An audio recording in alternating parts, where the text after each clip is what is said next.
The hero Salah, the man who annulled the 1993 election, presumably won by Abiola. Welcome to the news, and thank you for tuning in to listen.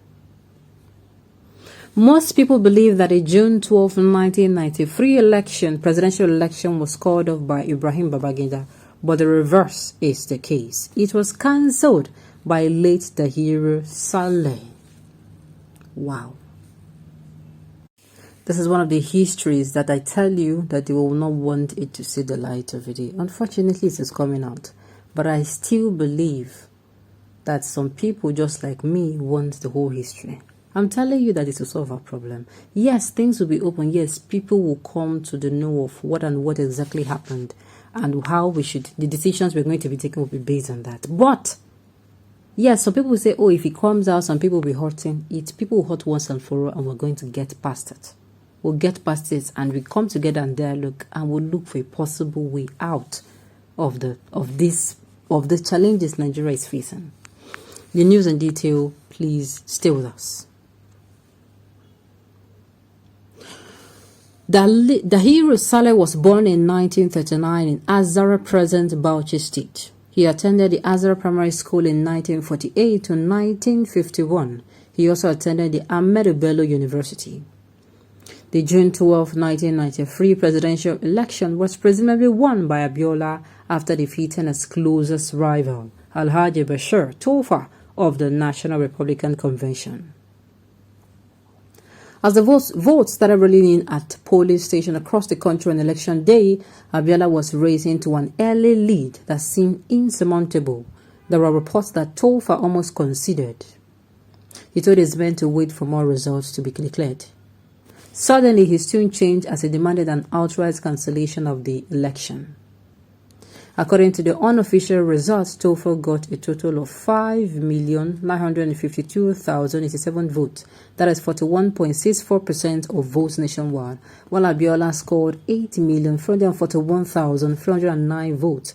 That is 58.36%. Tofa was apparently defeated in the presidential election by his rival, MKO Abiola, but the official results were never released by Babangida's government. Widespread condemnation and protests followed the annulment, forcing Mr. Babangida to step aside, handing over power to Ernest Shoneko on August 27, 1993, as the head of the so-called interim national government.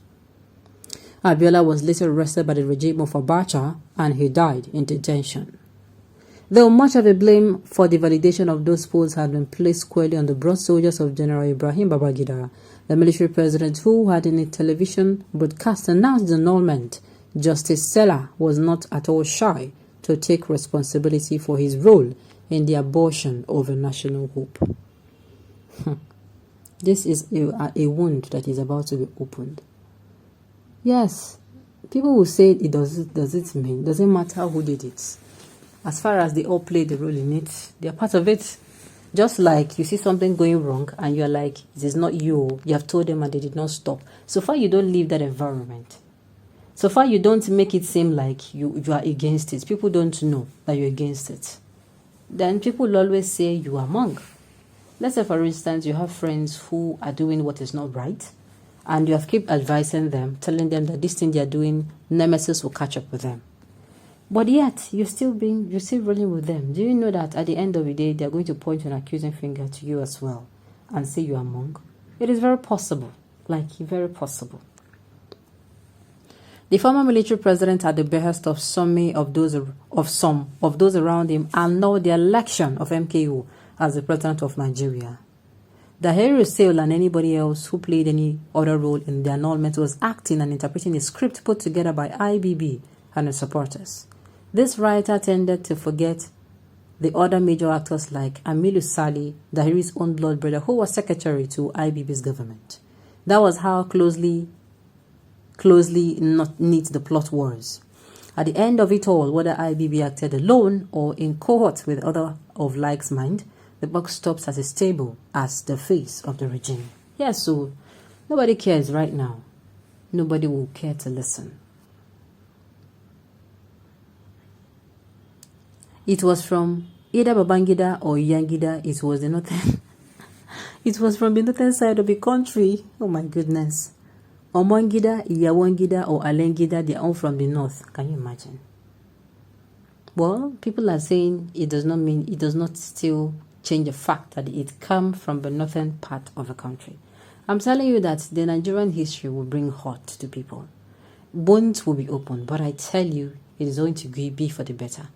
Because before we are going to touch that history, we are going to promise each other that, look, we are not going to continue this manner of hate and, tribalism and the likes.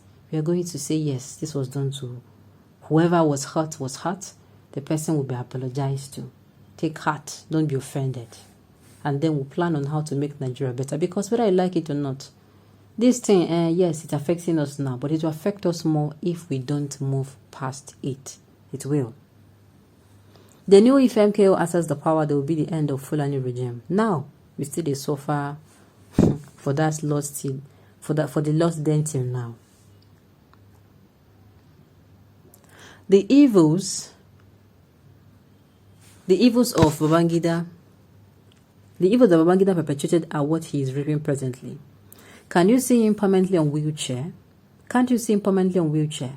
What type of punishment is beyond his present state of health, despite the money he made from Nigeria?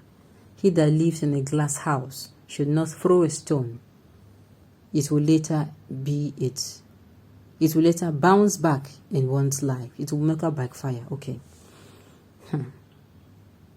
They aborted the firstborn of this nation. The election won and widely accepted by people across the country. But it does not mean we should stop fighting for what is right. Sincerely. I meet good people that voted for this particular man, Abiola. May his soul rest in peace. They are going to be like, what is the essence? They'll be like, what's the essence? Whether I vote or whether I don't vote, they will not allow the truth to come to light. They will not allow anybody who will vote for who is a good person to come. But it does not now mean we should fold our hands and, let's say for instance, you hear that somebody had an accident when the person bought a car. Does that mean people have stopped buying the car? You heard that somebody, somebody slumped and died after eating from a particular place. Does that mean people will stop going there to eat? No.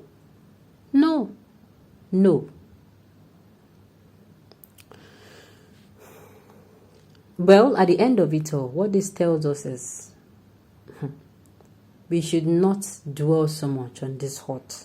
This is, whether I like it or not, even this small piece of history that we had today, it has opened some people's hearts. Some people are now feeling very hot. But at the end of it all, do you know if we don't move past it, if we don't dissolve this matter and tell ourselves that it's okay and move ahead, do you know we'll still be at the same point? I hope you know that. Okay, on this note, we've come to the end of the news. We say thank you for tuning in to listen. Until I come your way next time, enjoy the rest of your day.